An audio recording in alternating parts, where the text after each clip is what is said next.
Pues toca ahora presentar al doctor Gerardo Rodríguez Díez. Él es un gran amigo del Colegio de Cardiólogos del Estado de Chiapas. Realmente le agradecemos mucho que esté con nosotros, es tesorero además de nuestra Asociación Nacional de Cardiólogos de México y un amigo personal de todos nosotros. Él es cardiólogo electrofisiólogo, es egresado del Instituto Nacional de Cardiología Ignacio Chávez y actualmente está laborando en el Centro Médico Nacional 20 de noviembre del ISSSTE y él nos hablará del uso de la terapia anticoagulante en la vida real. Agradecemos mucho que estés aquí con nosotros, Gerardo. Realmente te estimamos mucho y sabemos de tu gran capacidad y lo agradecemos. Adelante.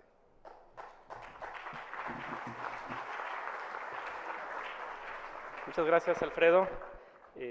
Gracias a todos por estar aquí. Particularmente quiero agradecer al doctor Alfredo Estrada porque es el artífice de esta magnífica reunión tan llena de gentes y de amigos colegas. Y gracias a la ANCAM por hacer posible esto. Y sin más preámbulos, quiero empezar mencionando que la fibrilación auricular, como ya le dijo la doctora Berni, es un problema en crecimiento. Y desgraciadamente esto no es como la cardiopatía isquémica, que podemos hacer algunas maniobras como modificaciones del estilo de vida para impactar a largo plazo en disminuir el riesgo de cardiopatía isquémica. La fibrilación auricular no es así. Hay muy pocas cosas que podemos hacer. Quizá lo más útil sería la ablación, que de ese tema nos va a hablar el doctor Enrique Martínez en la siguiente plática. La definición tradicional de la FA son ondas desorganizadas que están en el atrio. Sin embargo, nosotros, como electrofisiólogos, lo que vemos son sistemas de reentrada. Sí vemos estas ondas desorganizadas, pero hasta abajo ven cómo hay latidos que son rachas de taquicardia auricular o taquicardia auricular que están girando a muy alta frecuencia. Y eso es lo que produce la fibrilación auricular. Es decir, tiene un foco organizado y después hay ondas que están desorganizando todo el atrio. Pero para explicarle al paciente no podemos decirle eso, entonces tenemos que hacer lo que dice el profesor de arritmias. Esto es el ritmo sinusal, claramente, contracción atrial, contracción ventricular. ¿Qué es lo que pasa en la fibrilación auricular? Es una contracción caótica.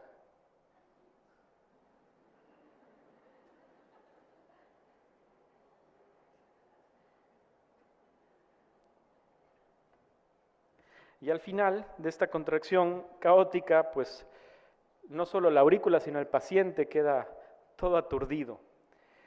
Y por eso se forma el tromboembolismo en la fibrilación auricular, porque hay impulsos atriales desorganizados que hacen que haya actividad eléctrica, pero no una contracción mecánica efectiva. Y eso produce deterioro en la función mecánica con éxtasis sanguíneo y aumento en la formación de trombos y aumento en la formación del factor de von Willebrand. Y todo esto produce la famosa triada de Virchow, que es disfunción endotelial, éxtasis sanguíneo y estado de hipercoagulabilidad. Y el problema es que todo esto produce eventos vasculares cerebrales, que es la complicación más temida de la FA. En otro auditorio, no en este, que hay gente muy joven, pero en otro auditorio con gente mayores de 55 años, 1 de cada 4 personas van a tener fibrilación auricular. Y ese es el impacto que tiene la FA en la salud pública. Si no damos prevención adecuada, 1 de cada 20 pacientes tendrá un evento vascular cerebral por año. La mayoría de ellos son isquémicos, es decir, todos los eventos tromboembólicos son isquémicos, pero algunos hacen transformaciones hemorrágicas también. Y el riesgo es exactamente igual si el paciente tiene fibrilación auricular paroxística que fibrilación auricular permanente. Y el efecto del primer EVC es devastador, 60% son incapacitantes y el 20% son fatales. Y además tiende a recurrir. Si tienen FA, todos los pacientes con EVC van a tender a recurrir. ¿Cuál es el abordaje clínico que hay que hacer en la fibrilación auricular? Primero hay que definir qué tipo de fibrilación auricular es. Paroxística, persistente o persistente de larga duración. En estas 3 categorías tenemos que hacer maniobras para recuperar el ritmo sinusal. Cuando nosotros consideramos FA permanente, es la FA que vamos a aceptar como tal y solo vamos a controlar la respuesta ventricular media. En la mayoría de estos casos hay que anticoagular al paciente. Este es el flujograma y lo primero que hay que hacer es documentar la fibrilación auricular con una tira de ritmo, con un electrocardiograma de 2 derivaciones. ¿Por qué? Aquí traigo un ejemplo. Este es un electrocardiograma de un paciente con un flóter auricular, que a veces se confunde con fibrilación auricular. La diferencia es que este flóter es susceptible de hacer una ablación del istmo cabo-tricuspidio, recuperamos el ritmo sinusal del paciente y podemos colocar un marcapaso doble cámara. En el escenario anterior, el paciente recibiría un marcapaso de una sola cámara y anticoagulación el resto de su vida.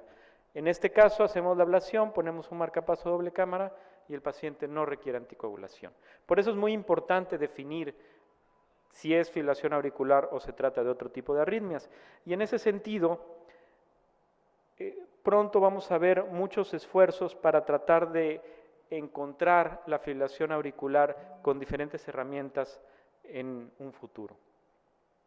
Y después, una vez que definimos la fibrilación auricular, hay que dar tratamiento o definir si requiere el paciente tratamiento anticoagulante. Ya se definió el CHAS-VAS. ¿Por qué es importante? Porque define a los pacientes de riesgo bajo o riesgo intermedio. Y ya está muy validado en este estudio. Hay 2 estudios muy grandes, pero en este estudio se observa que los pacientes con un CHAS-VAS por arriba de 2 deben de recibir terapia de anticoagulación de manera tajante. Los demás, bueno, se podría valorar sobre todo en el riesgo 1 y con CHAS-VAS de 0 probablemente no requieran anticoagulación. Y siempre hay que estar en un perfecto equilibrio, ya se dijo, si damos tratamiento anticoagulante, pues debemos de valorar también el riesgo que tienen los pacientes de hemorragia, es decir, la efectividad del tratamiento de prevención de eventos embólicos y la seguridad del mismo. ¿Cómo se llegó a saber que la terapia de anticoagulación era el tratamiento de elección en estos pacientes? Esto fue progresivamente avanzando desde terapia de antiagregantes plaquetarios, anticoagulantes y nuevos anticoagulantes orales. El único estudio que demostró que la aspirina era efectiva es el estudio SPAF-1, con una dosis de 350 miligramos. Y eso ha dado pie a que haya últimamente algunos artículos que hablan de la conspiración de la aspirina, porque la aspirina se sigue dando a pesar de no tener realmente efectividad para prevenir los eventos embólicos. En este estudio vemos cómo la aspirina se da en 1/3 de los pacientes, los anticoagulantes en 1/3 y sin terapia de tratamiento en otro tercio, a pesar de que los pacientes en su mayoría tienen CHAS-VAS arriba de 2. Siguiendo con este metaanálisis de Hart, que fue el que nos dio luz al respecto, se define perfectamente que la warfarina es superior a placebo para prevenir los eventos embólicos. Y cuando la warfarina se compara contra antiagregantes plaquetarios, particularmente con aspirina, la warfarina es superior. El mejor tratamiento es el anticoagulante oral para prevenir los eventos embólicos, manteniendo un INR entre 2 y 3, particularmente 2.5, para tener efectividad y seguridad. El problema de los antagonistas de la vitamina K es todos estos: lento inicio de acción, dosis variable, el revertir el efecto no es tan sencillo a veces, tiene múltiples interacciones farmacológicas, con un estrecho margen terapéutico y un riesgo alto de hemorragias, particularmente intracraneanas. Y es por eso que en los pacientes que más se debe de dar anticoagulante, como pacientes arriba de 75 años, es donde menos el uso de anticoagulantes está descrito. Es el mayor índice de subutilización. Y en estos pacientes que está subutilizado, que no están en rangos terapéuticos, pues tienen obviamente mayor eventos vasculares cerebrales. La meta de la anticoagulación es prevenir el EBC isquémico minimizando el EBC hemorrágico, que es la complicación más temida, es decir, eficacia y seguridad. Y esto nos los ha dado los nuevos anticoagulantes orales. ¿Por qué? Porque todos ellos disminuyen los eventos vasculares cerebrales, tanto hemorrágicos como de hemorragia intracraneal, todos superior a warfarina en mayor o menor medida. Y el punto es que deben de ser eficaces también y evitar los eventos vasculares cerebrales isquémicos. El que es superior y el único que es superior a warfarina en este sentido es dabigatran a 150 miligramos. Los demás, apixaban, dabigatran 110, rivaroxaban y edoxaban, son por lo menos iguales a warfarina, que eso es algo muy bueno. En cuanto a los sangrados, todos son muy similares, quizá el más seguro es el apixaban y el dabigatran a 110. Dentro de los infartos todos son iguales que warfarina y la mortalidad por cualquier causa, ya cuando se suman eventos hemorrágicos y eventos isquémicos, el apixaban es superior y dabigatran 150 le faltaron unos 10 pacientes para alcanzar significancia estadística de superioridad, pero todos son por lo menos iguales a warfarina y eso es algo muy bueno. Iguales a warfarina con menores eventos de hemorragias intracerebrales. Este es el último metaanálisis, no se ve muy bien, pero es lo mismo, es apixaban, dabigatran 110, dabigatran 150, rivaroxaban y edoxaban. Esto es prevención de eventos isquémicos, es decir, prevención de BC, dabigatran superior, mortalidad por cualquier causa, ligeramente apixaban, pero todos son muy similares, infartos del miocardio, ninguno es mayor, y menos hemorragias, tanto intracraneales como otro tipo de hemorragias cerebrales. Y en cuanto a sangrados gastrointestinales, pues sí, entre más efectivos sean, tienden a ser más eventos de sangrado, particularmente rivaroxaban y dabigatran 150. Lo importante es que hay que usar los nuevos anticoagulantes orales. Hay que saber cuáles son las características de cada uno y poder aplicarlo según las necesidades de nuestro paciente. Hay fármacos que son de 24 horas y de cada 12 horas. Los que son cada 12 horas mantienen un rango de efecto muy estable. En cambio, los que son de cada 24 horas tienen un pico de sobreanticoagulación y luego baja su efecto, pero funcionan. Lo importante es, como repito, tener apego a las guías de tratamiento y darlo como se indica. Este estudio es algo muy reciente y es un estudio en que el 90% de los pacientes tenían un CHA2 arriba de 2, debían de ser anticoagulados. Es el registro Dresden. Previamente, 40% de estos pacientes tenían warfarina, la mitad de ellos lo abandonó por tener INR lábiles. Y se les dio rivaroxaban y se les descontinuó por eventos secundarios de sangrados. Al descontinuar el rivaroxaban, 16% de los pacientes se quedaron sin terapia, sin ninguna terapia. 30% con un solo antiagregante, cuando al no poder dar un anticoagulante oral, lo que se indica es dar una terapia combinada aspirina y clopidogrel. Y solo 1.8% de los pacientes tenían terapia dual. Es decir, no hay apego a las guías de tratamiento. Algunas veces se discute que esto es por interrupción del tratamiento, pero la verdad es que la interrupción en los diferentes estudios son muy similar en los 4 fármacos. Y algo muy importante es la adherencia. La adherencia es algo básico en la efectividad de este tipo de fármacos que tienen una vida media de 12 horas.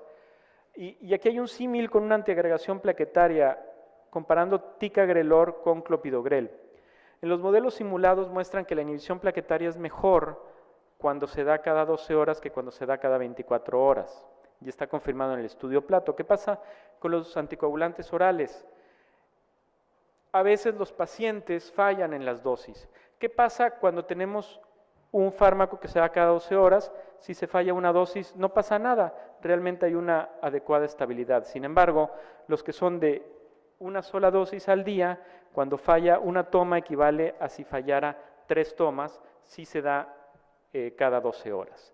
Entonces, en los fármacos que son cada 24 horas, que tienen esta vida media de 12 horas, los pacientes requieren una adherencia casi perfecta para tener un tratamiento adecuado.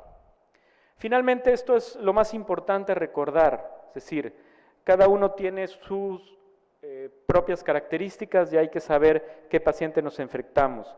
Si tiene probabilidades muy altas de EBC, pues hay que dar la dosis más efectiva. Si tiene altas probabilidades de sangrado, pues hay que dar la dosis más segura. Y en el medio hay que elegir qué es lo que necesitamos para qué tipo de pacientes. Finalmente, quiero decir que la piedra angular en el tratamiento de la fibrilación atrial es la anticoagulación oral, identificando el riesgo tromboembólico y dando un tratamiento preventivo, sin olvidar vigilar la adherencia que tiene el paciente a ese fármaco. La terapia antirreguilante plaquetaria no es efectiva en los pacientes de riesgo moderado y riesgo alto. En estos casos, la terapia de anticoagulación oral con warfarina o nuevos anticoagulantes orales es la opción terapéutica. Quiero finalizar diciendo que en la mayoría de los pacientes que tienen fibrilación auricular es una obligación del médico dar anticoagulación oral. Gracias.